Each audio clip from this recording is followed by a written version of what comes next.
참으로 귀하고 엄숙한 기도로 인해서 하나님께 감사를 드립니다. 예루살렘을 멸망으로 이끌었던 죄가 여러분 무엇이었습니까? 오늘 주제와 연결시키면 풀로 연단한 금을 갖지 않은 그것이었죠. 예수님은 자신의 삶 속에 자신의 주장이 섞여 있지 않았답니다. 다른 말로 완과 고집이 없었죠. 유대인들은 정말 완고했습니다. 왜 그랬을까 여러분? 이유가 있습니다. 변화시키는 복음의 능력이 경험되어지지 않으니까 예수님의 기별이 도무지 믿어지지 않는 거예요. 그들의 전통과 유전이 그들을 고집으로 내몰았죠. 어찌 사람의 죄 없이 살 수 있을까? 광신과 극단되어지죠. 그죠? 불로 연단한 금을 엽다는 말의 의미는 몇 번 공부했지만 엄청난 결과입니다, 여러분. 영적인 파산을 의미합니다. 무슨 얘기죠?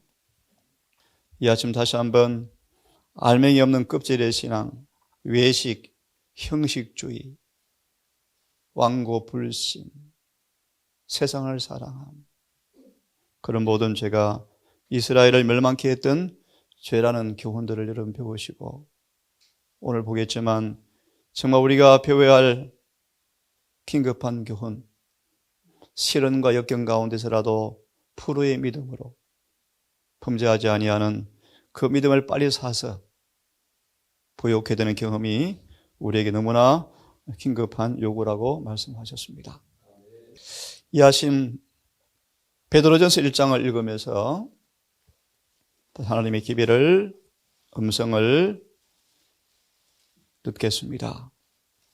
베드로전서 1장 펴졌으면 함께 3절부터 9절까지를 기니까 교독을 하겠습니다.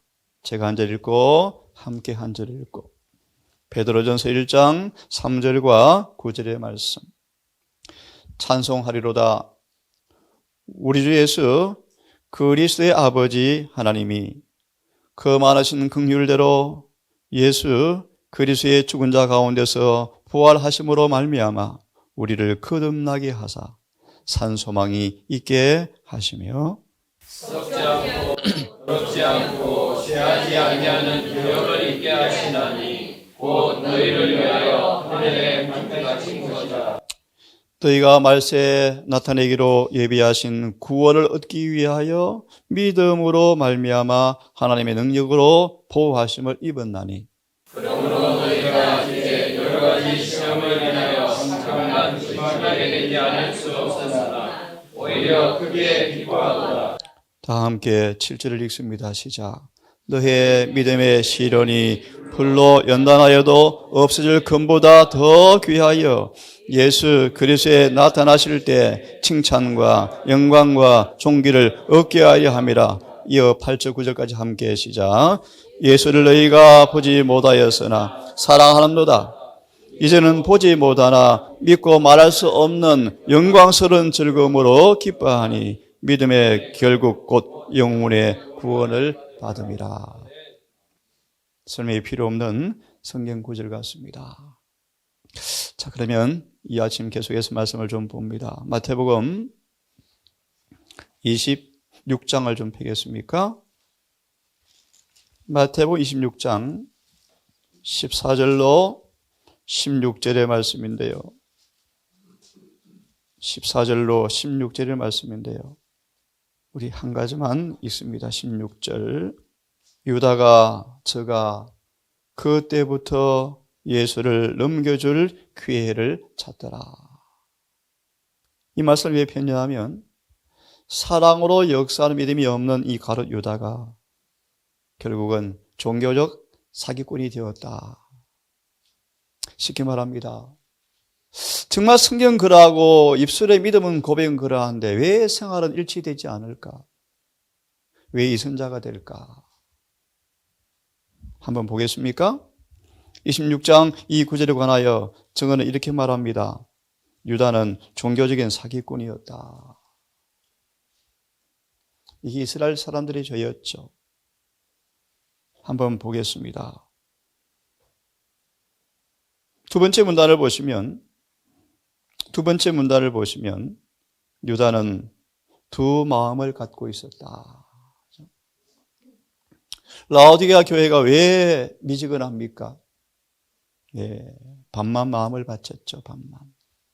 유다는 두 마음을 가지고 있었다. 왜 두 마음을 가지고 있었습니까?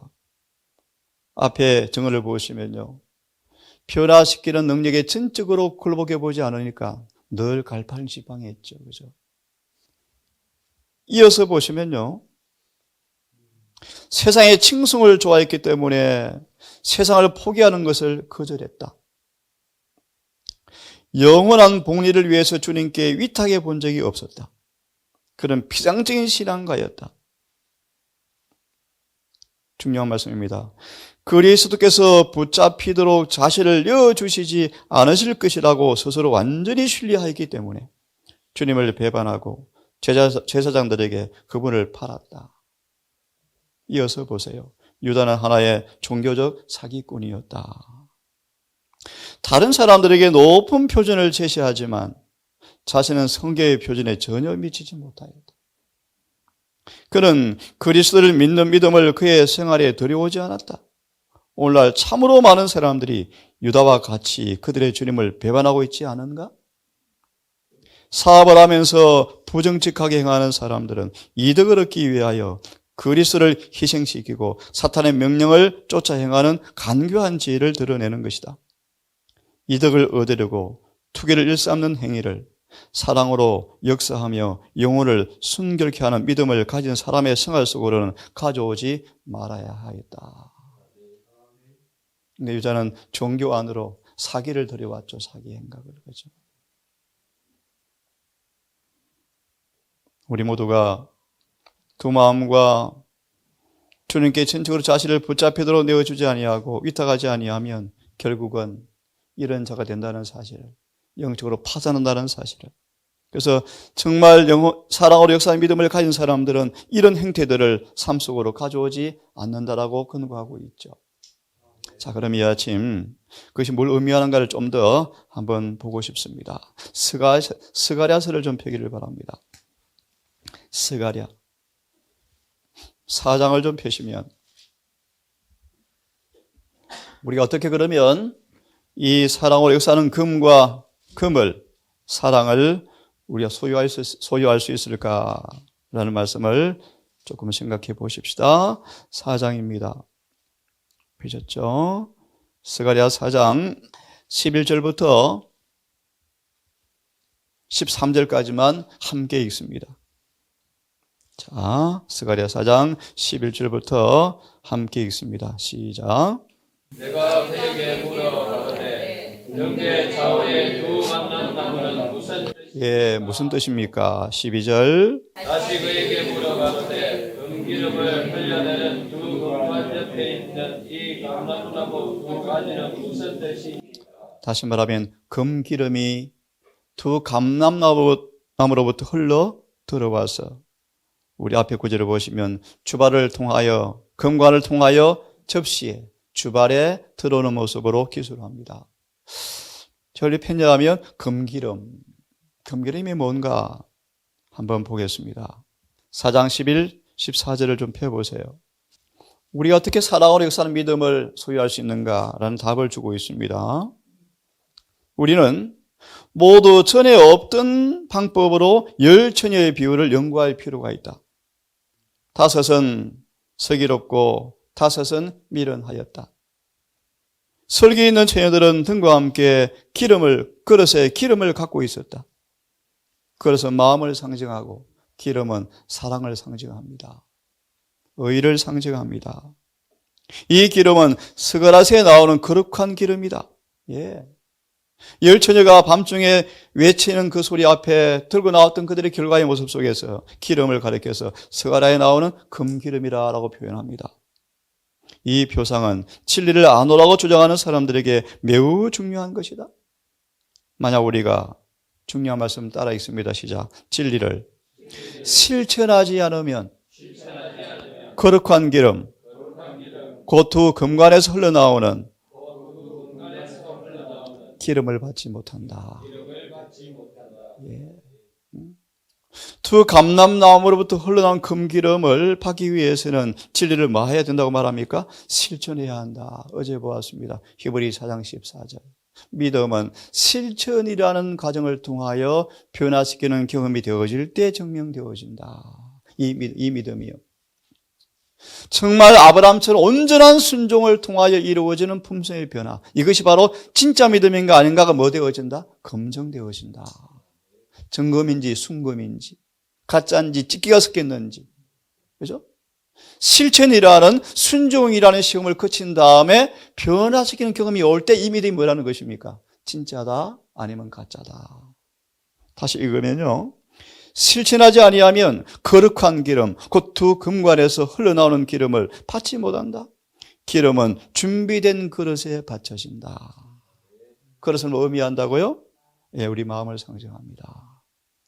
그는 사랑으로 역사하며 영혼을 순결하게 하는 뭘 의미한다? 예, 기름을 또 성령을 의미한다.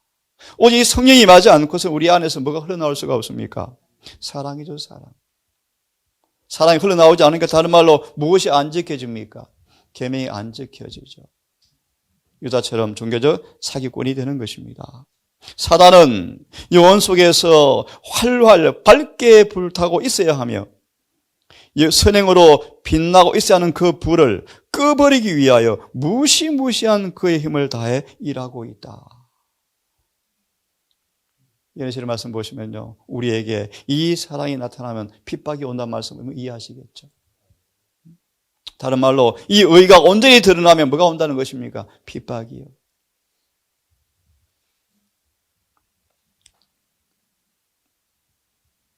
나머지 부분은 좀 보고요. 중간을 좀 넘어가십시다. 눈을 좀 확인하십시오. 빨리 돌리자. 하나님의 백성들은 그 밑에 문단 중간쯤. 하나님의 백성들은 하나님께 매달려 있어야 한다.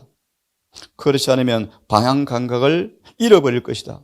만일 그들이 겉으로는 그들이 그리스도의 제자라고 하면서 그리스도를 잘못 나타내는 품성, 선천적, 후천적 품성을 그대로 지니고 있으면 그들은 예복을 입지 않고 복음잔치 온 사람으로 대표되는 자이며 등과 함께 그릇에 기름을 예비하지 않은 어리석은 처녀로 대표되는 사람들이다.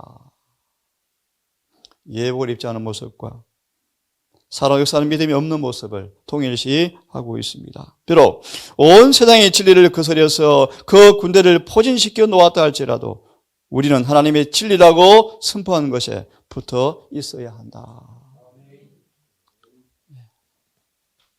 이 말씀을 중심으로 실물 교훈을 하나 보겠습니까? 418페이지.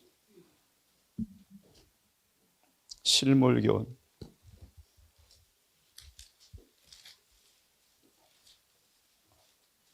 418페이지.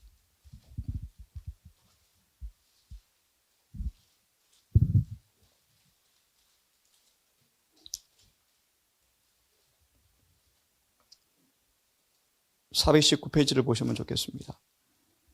쭉 내려가시면 우리 안에 성령이 거한다는 증거 찾았습니까? 우리 안에 성령이 거한다는 증거 419페이지를 보겠습니다. 찾았으면 같이 한번 읽어보십시다. 시작. 우리 안에 성령이 거한다는 증거가 하나님의 사랑이 우리에게서 흘러나오는 사실로 증명될 것이다. 예, 참 중요한 말씀이죠. 그죠? 맞아 있습니다. 하나님의 충만하심이 헌신한 사람을 통하여 다른 말로 금기름이 흘러나가게 된다. 이렇게 우리에게 말씀하십니다. 실물교훈 61페이지. 우리 같은 하면 금기름을 더 많이 공급받을까? 사랑 역사하는 믿음을 더 거룩하게 개발시킬까? 라는 말씀을 짧은 한 문장을 통하여 좀 보십시다. 61페이지입니다. 실물교훈 61페이지. 펴졌으면 짧은 문단 61페이지 바로 다음 문단에 투정을 통하여 있습니까? 우리 함께 한번 읽어보겠습니다. 시작. 투쟁을 통하여 영적 생에는 힘을 얻게 된다. 시련을 잘 견디게 되면 그것이 견실한 품성과 보배로운 영적 미덕을 개발시켜 줄 것이다. 믿음과 온유와 사랑의 완전한 열매는 흔히 풍파와 역경 속에서 가장 잘 성숙된다. 예. 연결해서 한두 개 더 보겠습니다. 욥기 2장을 펴겠습니까? 오늘 말씀 마무리하고 내일은 흰옷을 사서 입어라 라는 말씀을 드리겠습니다. 욥기 2장 6절과 이하의 말씀인데요. 자, 보셨습니까? 우리 이양 폈으니까 성경 구절 한번 읽어보십시오. 욥기 2장 6절과 8절인데요. 읽어보겠습니다. 시작. 여호와께서 사단에게 내가 그를 내 손에 붙이노라. 오직 그의 생명은 해하지 말지니라. 예, 7절. 사단에 의해 여호와 앞에서 둘러가서 욥을 쳐서 그 발바닥에서 정수리까지 악창이 나게 한지라. 욥이 죄 가운데 앉아서 기와 조각을 가져다가 몸을 긁고 있더니. 참 욥의 형편을 잘 보십시오. 2장 6절 8절 주석을 좀 보십시다. 고난은 성품을 완성시키는 도구이다. 하나님께서는 항상 고난의 풀물을 통해서 당신의 백성들을 시험하셨다. 그리스도인 품성의 순금에서 찌꺼기가 제거되는 것은 풀무의 열을 통해서이다. 예수께서는 그 시험을 주목하신다. 그분께서는 그것이 당신의 사랑의 광채를 반사할 수 있도록 그리스도인 품성의 귀금속을 정리하기 위하여 필요되는 것이 무엇인지를 아신다. 하나님께서는 세밀하고 엄격한 시험으로서 당신의 종들을 훈련하신다. 그분께서는 당신의 사업을 발전시키는 데 사용될 수 있는 역량을 가진 어떤 사람을 보시고 이들을 시련에 처하게 하신다. 그리하여 그분께서는 당신의 승리 가운데서 그들의 품성을 시험하여 그들 자신이 전에 알지 못했던 결점과 약점을 드러내는 위치로 그들을 이끄신다. 그분께서는 이 결점들을 시정하시고 당신을 위한 봉사에 그들 자신을 적합한 자가 되게 할 수 있는 기회를 사람들에게 주신다. 베드로전서 1장을 잘 우리에게 말씀해 주고 있습니다. 다른 부분 약하고 바로 마지막 부분을 좀 보고 기도를 합시다. 대쟁투를 배워서 이 말씀을 읽고 정리를 하겠습니다. 대쟁투 600 펴십시오. 21페이지를 펴십시오. 대쟁투 621페이지를 한번 펴시기를 바랍니다. 자, 이 말씀을 읽고 우리 이 아침도 함께 우리 짝을 지어서 기도를 좀 하겠습니다. 이 말씀도 중요한 교훈이 있어서 함께 마음을 맞추어서 읽고 기도하면 좋겠습니다. 우리 앞에 있는 고난과 라는 말씀 찾았습니까? 예, 이 말씀을 같이 한번 읽어봅시다. 천천히 시작. 우리 앞에 있는 고난과 고통의 시기는 우리에게 피로와 지연과 주림에 견딜 수 있는 믿음, 곧 격렬하게 시험을 받을지라도 쇠약해지지 아니하는 믿음이 필요하다. 그때를 위하여 준비할 수 있는 은혜의 시기가 모든 사람들에게 주어져 있다. 야곱은 끈기 있고 확고하 있기 때문에 승리하였다. 그의 승리는 줄기찬 기도의 능력이 어떤 것임을 보여주는 하나의 실정이다. 야곱처럼 하나님의 약속을 굳게 잡고 열렬하고 꾸준하게 나아가는 모든 사람은 그가 승부한 것처럼 성공할 것이다. 자아를 기꺼이 부인하지 않고 하나님 앞에서 고민하며 하나님의 축복을 받고자 꾸준하고 열렬하게 기도하기를 원치 않은 자들은 그것을 얻지 못할 것이다. 하나님과 기도로 씨름하는 것이 무엇임을 깨닫고 있는 자들이 얼마나 적은가. 모든 힘이 다할 때까지 강렬한 열망을 가지고 온 심령을 다 기울여 하나님을 찾는 자들이 얼마나 적은가. 말로 표현할 수 없는 절망의 물결이 강구하는 자들 위에 밀려올 때 확고한 믿음으로 하나님의 약속을 굳게 붙잡는 자들이 어찌 그리 적었는가. 그 다음까지요. 오늘날 믿음을 조금밖에 활용하지 않은 자들은 사탄의 기만적 권세와 양심을 억압하는 법령에 굴복할 위험이 가장 크다. 비록 그들이 그 시련을 견뎌낼지라도 그들은 환난 때 더욱 심한 난관과 고통 속에 빠지게 될 것이다. 왜냐하면 그들은 평소에 하나님의 순리한 습관을 기르지 아니하였기 때문이다. 그들은 그들이 등한히 한 믿음의 교훈을 무서운 절망 가운데서 배우지 않으면 안 될 것이다. 다시 말합니다. 여러분, 이 평안한 때 은혜시기 동안에 주님의 학교의 수업을 잘 받으셔서 여러분 살아가고 역사하는 믿음을 풍성하게 소유하셔서 세속을 초월한 부패를 초월한 믿음을 통하여 순결한 품성을 소유하시는 모두가 되기를 진심으로 바라겠습니다.